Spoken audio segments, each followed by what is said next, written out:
ವರಮಹಾಲಕ್ಷ್ಮಿ ಹಬ್ಬದ ದಿನ ನಾವು ಯಾಕೆ ಚಿನ್ನ, ಹಣ, ಆಭರಣಗಳು, ಧಾನ್ಯಗಳು ಹೀಗೆ ಸಮೃದ್ಧಿಯ ಸಂಕೇತಗಳನ್ನೆಲ್ಲ ಕಣ್ಣು ಮುಂದೆ ಇಟ್ಕೊಂಡು ಪೂಜೆ ಮಾಡ್ತೇವೆ?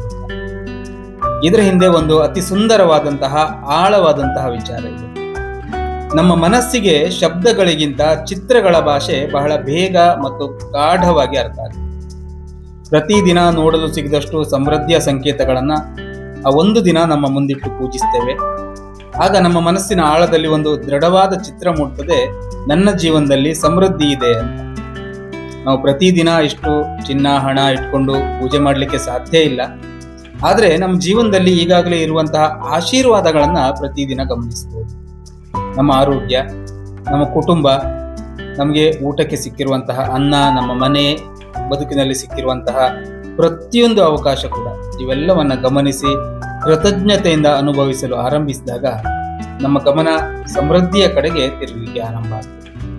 ಮತ್ತೆ ನಾವು ಯಾವುದಕ್ಕೆ ಹೆಚ್ಚು ಗಮನ ಕೊಡ್ತೇವೋ ಅದಕ್ಕೆ ಸಂಬಂಧಿಸಿದಂತಹ ಅವಕಾಶಗಳು ಮತ್ತು ಒಳ್ಳೆಯ ಸಂಗತಿಗಳನ್ನ ಆಕರ್ಷಿಸುವಂತಹ ಸಾಧ್ಯತೆಯೂ ಕೂಡ ಹೆಚ್ಚಾಗ್ತದೆ.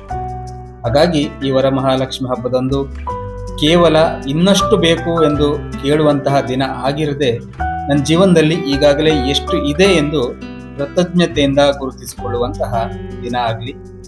ಕೃತಜ್ಞತೆಯಿಂದ ಸಮೃದ್ಧಿಯನ್ನ ಅನುಭವಿಸೋಣ.